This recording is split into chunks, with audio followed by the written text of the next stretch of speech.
Ah, não, está aqui. Coloquei essa nota hoje no Facebook. Todos nós que fomos criados no Brasil recebemos o impacto de um caos mental intolerável e sofremos por isso de graves deficiências de percepção e de julgamento. Todos nós, sem exceção. A não ser, evidentemente, aqueles que não são propriamente brasileiros, que chegaram da Europa anteontem, ou chegaram da China anteontem, ou aqueles que perceberam isso e se esforçaram para vencer isso. Percebemos mal a relação tempo-espaço, as conexões causais na vida prática, o nexo de ação e resultado, os valores e proporções na vida moral, etc.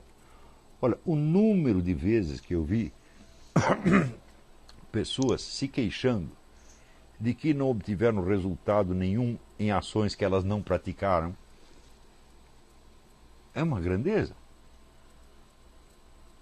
Então, o sujeito não faz, não desencadeia o efeito, ele não obtém a causa e depois ele fica triste porque ele não lembra que ele não desencadeou o efeito.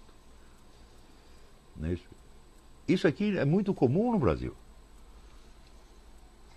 Tanto na esfera individual, da vida individual, quanto na esfera pública. Enfim, não sabemos viver. Tive a sorte de perceber isso quando era ainda um adolescente, mediante o confronto do meu desempenho na vida com o de pessoas de origem europeia recente. Bom, eu estava ali na casa de um amigo meu, judeu de origem russa. Estava eu, ele e mais um priminho dele. E estávamos ali fazendo um lanche e de repente chega o pai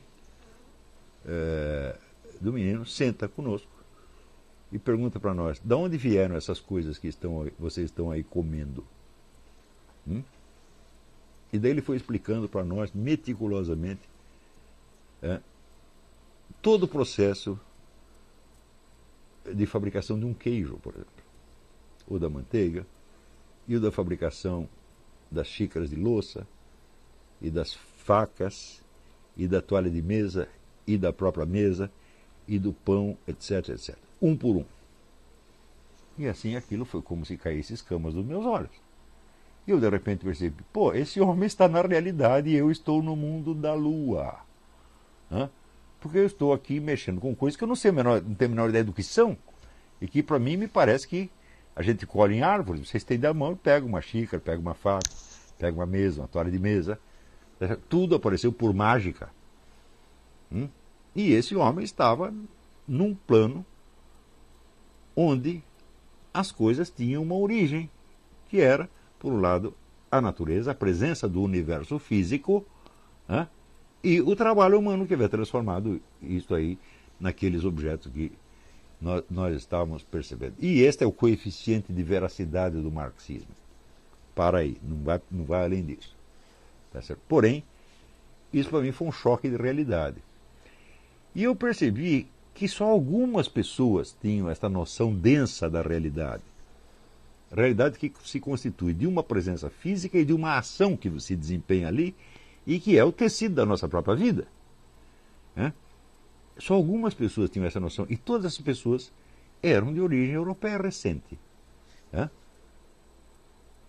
Então, ou o pai tinha vindo da Europa, ou a própria pessoa era de origem, era húngaro, era russo, era alemão, alguma coisa assim. E falei, eu não vi um brasileiro que tivesse isso. Então, tive sorte de perceber isso quando eu era ainda um adolescente, mediante o confronto do meu desempenho na vida com o de pessoas de origem europeia recente. Cheguei à conclusão de que eu era um sonso, um bobão em toda a linha. Fiquei estarrecido e comecei um trabalho de autorreforma que levou mais de 20 anos. Até hoje me impressionam a inépcia, a falta de sentido prático dos brasileiros, não raro mal compensadas por alguma habilidade profissional específica.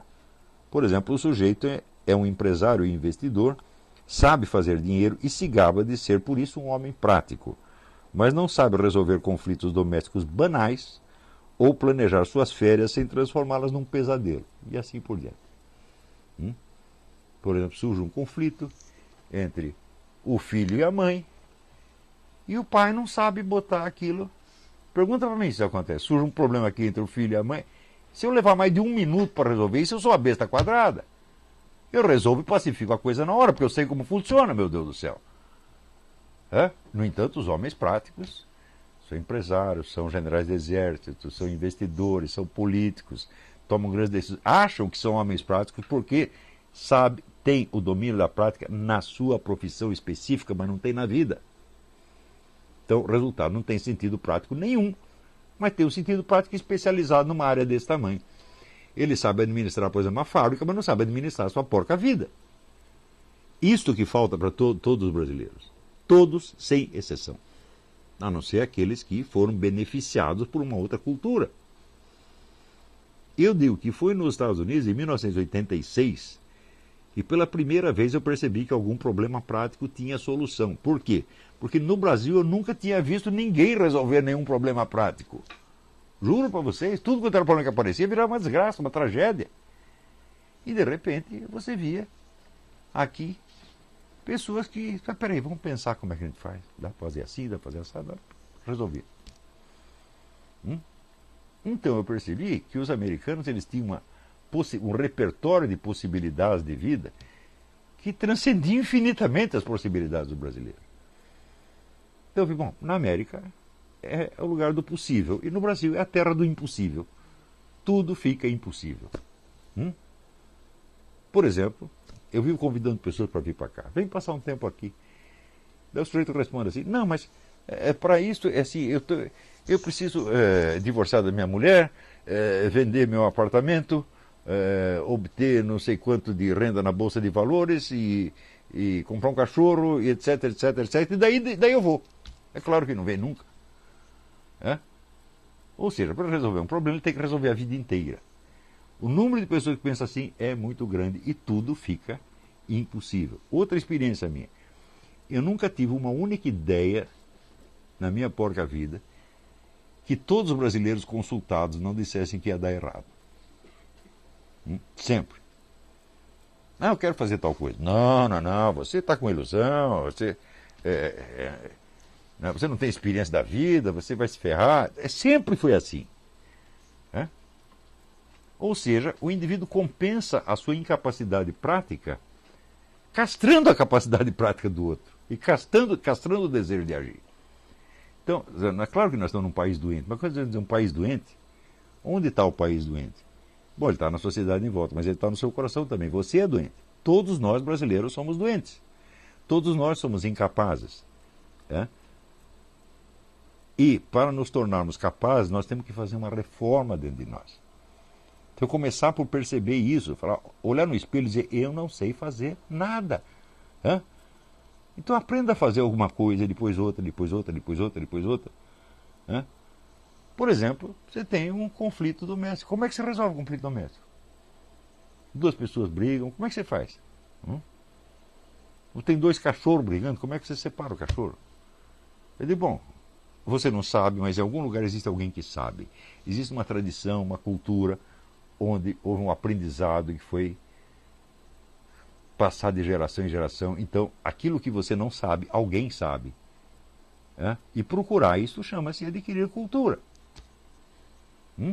Mas acontece que no Brasil, cultura é uma coisa, a vida prática é outra. Então, é um problema kantiano. Entende por que é um problema kantiano? Como que eu faço para resolver uma coisa sem saber resolver essa coisa? E sem adquirir o conhecimento disso? Como eu faço para eu enxergar sem enxergar? Como é o mundo, como seria o mundo percebido se não fosse percebido? É uma pegadinha infernal, absolutamente infernal. É o Zenão de Eleia de novo, gente. Então, quanto mais fragilizado um ser humano está, mais facilmente ele cai nessas pegadinhas zenonianas. E isso torna a sua vida impossível. O sonho da minha vida, se eu pudesse pegar cada pessoa e mostrar tudo o que ela pode fazer, toda, vamos dizer, a inteligência que ela tem, o poder que ela tem, a criatividade que ela tem, eu faria isso. Mas eu só posso fazer com um número pequeno de pessoas e mesmo assim eu tenho dificuldade.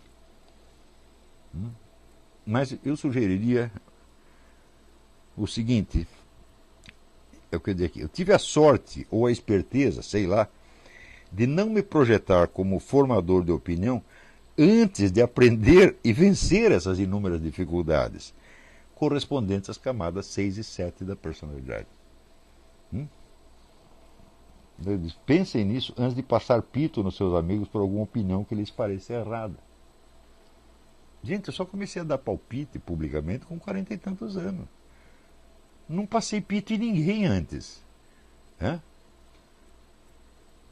E quando eu passo pito, bicho, é assim, é com toda uma experiência de vida atrás, experiência muito densa.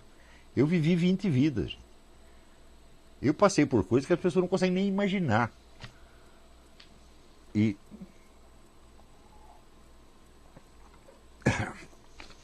então, é claro que a minha capacidade expressiva é muito limitada em relação, vamos dizer, à amplitude da experiência que eu vivi. Eu não consigo explicar tudo de uma vez, preciso ir um pouco de cada vez.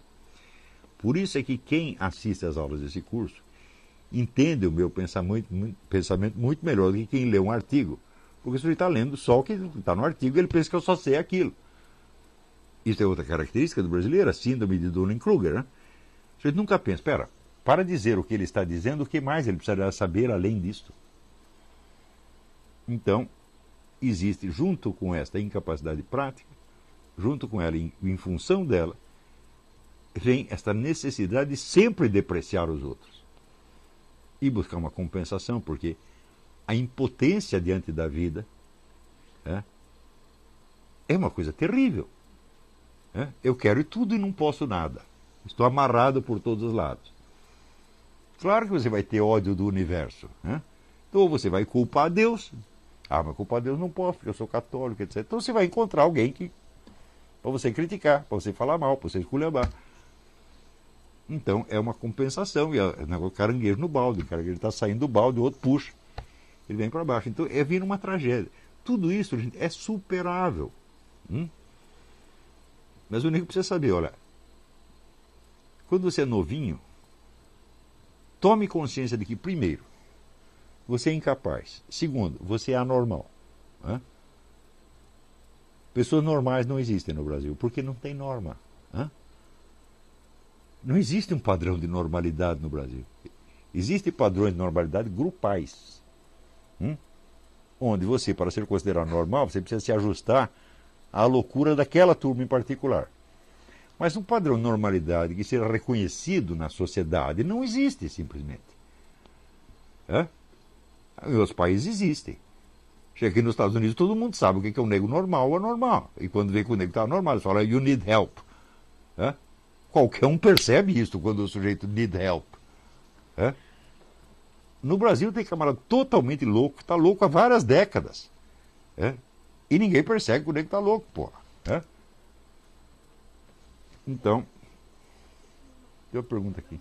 Pergunta talvez meio básica, mas eu acho que pode ser que ilustre o que você está falando. Você acha que para superar essas barreiras, um bom método de auto-superação seria você passar a adquirir gosto pelos desafios ao invés de... Eu não digo que isso seja um método, o método que se aplica a tudo, mas sem isso não dá para fazer nada. E também objetivos que façam você lançar alvos, né? Que você, por exemplo, quando você percebe que você tem uma incapacidade, a primeira coisa que você tem que perceber e aceitar. Por exemplo, vamos supor, você é covarde. Ótimo, então vamos partir daqui. Eu sou covarde. Como é que eu faço para deixar de ser? Então, primeiro, você tem que conhecer alguma pessoa corajosa. E em vez de você odiá-la porque ela é melhor que você vai ter que aprender com ela, pô. E enfrentar situações E enfrentar situações. A pessoa só nos testa. Claro. Eu, quando era adolescente, eu tive um grande professor de coragem, que era um amigo meu, que era um gaguinho. E por ele ser um gaguinho, baixinho, tá certo? Ele compensava isso com atos de bravuras cada vez maiores. E eu falei, pô, isso aí é legal, eu vou fazer a mesma coisa, porque daí eu vou ficar corajoso como ele. E isso me fez muito bem. Agora, se eu ficasse com raiva dele por ele ser corajoso, eu teria ficado covarde. E assim por diante. Tudo desse mundo dá para você aprender, mas você só consegue aprender aquilo que você ama. Né? E quando você ama uma qualidade, você ama quem possui essa qualidade. E esse amor vai impregnando você das qualidades do outro. Então você pode superar todos os problemas da vida, mas mediante o amor ao próximo. Tá certo? Agora, não buscar a compensação, vamos dizer, do azedume, da crítica. Nunca fazer isso na sua vida. Né? Então,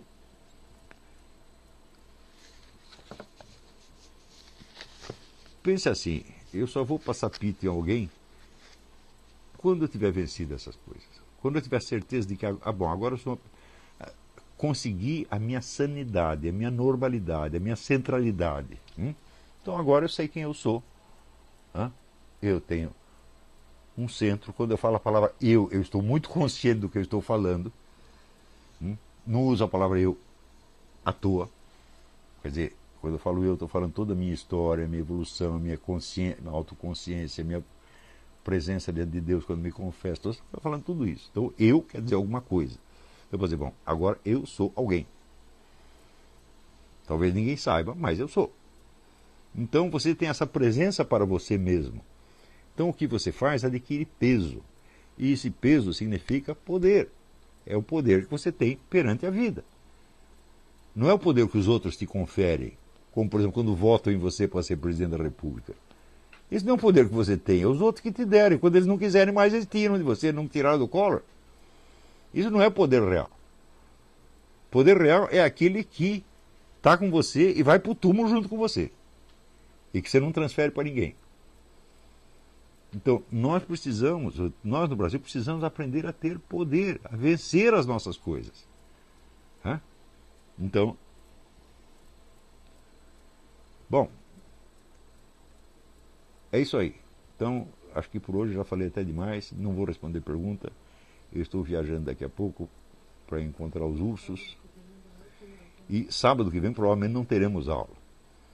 Tá certo? Ou talvez, se der para gravar alguma coisa e colocar no ar, no horário, eu avisarei vocês.